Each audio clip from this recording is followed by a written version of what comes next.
Hello friends, আমার কিচেনে আপনাদের স্বাগত। আজকে আমি এই ভিডিওটাতে বাড়িতে কিভাবে চিজ নুডলস বানাবেন সেই রেসিপি আপনাদের সাথে শেয়ার করব। তবে দেরি না করে চলুন ভিডিওটা শুরু করি। সব থেকে আগে এখানে আমি একটা পাত্রে 1 লিটার পানি নিয়ে নিয়েছি, আর এখানে আমি 100 গ্রাম নুডলস ব্যবহার করব। 100 গ্রাম নুডলসের জন্য 1 লিটার পানি ব্যবহার করতেই হবে। এখানে দেখতেই পাচ্ছেন বন্ধুরা, পানিটা ফুটে গেছে। এবার এতে আমি কিছু স্বাদ অনুযায়ী নুন দিয়ে দেব। নুন দিয়ে এবার আমাদের নুডলসগুলো এতে দিয়ে দেব। এখানে আমি আটা নুডলস ব্যবহার করছি, আপনারা চাইলে যে কোনো নুডলস ব্যবহার করতে পারেন। এইভাবে আমাদের গোটা গোটাই ছেড়ে দিতে হবে, ও আপনি আপই নিচে চলে যাবে আর একটা ভালো শেপ চলে আসে, আর নাহলে ভেঙে ভেঙে দিলে ভালো লাগে না। এ দেখুন বন্ধুরা, নুডলসগুলো একদম নিচে চলে গেছে। এইভাবে কাঁটা চামচ দিয়ে একটু একটু হিলিয়ে দিতে হবে। আর এইভাবে দেখতে পাচ্ছেন ফুটে উঠেছে পানিটা। এবার তাড়াতাড়ি নুডলস সেদ্ধ হয়ে যায়। এখানে আমি 2 থেকে 3 মিনিট মতো সেদ্ধ করব। 2 থেকে 3 মিনিট পরে একবার চেক করতে হবে, এইভাবে দেখতে হবে যে কাঁচা আছে নাকি। তো এইভাবে দেখুন সিদ্ধ হয়ে গেছে আমার প্রায়। এবার আমি চুলো বন্ধ করে দেব। তাড়াতাড়ি করে আমাদের নুডলসগুলো ছেঁকে নিতে হবে এইভাবে, যাতে করে না আরও নরম হয়ে যায়। নরম হয়ে গেলে একে অপরের সাথে চিপকে যাবে, ধরে যাবে, ভালো ঝরঝরে মতো হবে না। সঙ্গে সঙ্গে ঠান্ডা পানি দিয়ে কুকিং প্রসেসটা রুকে দিতে হবে, না হলে যত গরম থাকবে, গরম থাকলে একে অপরের সাথে চিপকাবে। তো এইভাবে ঠান্ডা পানি দিয়ে ধুয়ে নিতে হবে নুডলসগুলোকে। এদিকে একটা কড়া চাপিয়ে দিয়েছি, এই কড়াটা গরম হয়ে গেছে। এতে একটু তেল দিয়ে দেব, কুকিং তেল। আর কিছু সবজি এতে আমি অ্যাড করে দেব। যেমন দেব এখানে টুকরো করে কেটে রাখা পেঁয়াজ, বাঁধাকপি, গাজর, ক্যাপসিকাম আর 3টে আইস কিউব টমেটোর।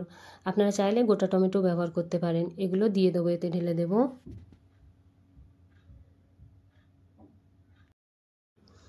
এগুলো আগে একটু সুন্দর করে নেড়ে নেব। এতে একটু দিয়ে দেব আমি স্বাদ অনুযায়ী নুন। নুন দিলে সবজিগুলো খুব তাড়াতাড়ি গলে যাবে, তো এই জন্য আমি আগে নুনটা দিয়ে নিলাম। এবার এই সবজিগুলোকে ঢেকে যদি কিছুক্ষণের জন্য রেখে দেওয়া হয়, 2-3 মিনিটের জন্য, সবজি থেকে আপনি পানি বার হয়ে যাবে আর সবজিগুলো সেদ্ধ হয়ে যাবে। এর জন্য আলাদা করে কোনো রকমের পানি দেওয়া লাগবে না।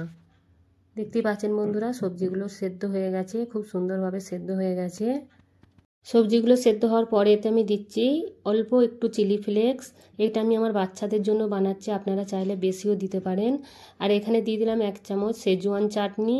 এই চাটনিটা একটু ঝাল হয়, তো এই জন্য অল্প করে দিলাম। এখানে দিয়ে দিলাম একটু মিয়োনিজ আর 2টো ম্যাগি মশলা। এখানে আমি ম্যাগি মশলা ব্যবহার করছি, এটা দিলে খুব সুন্দর টেস্ট হবে।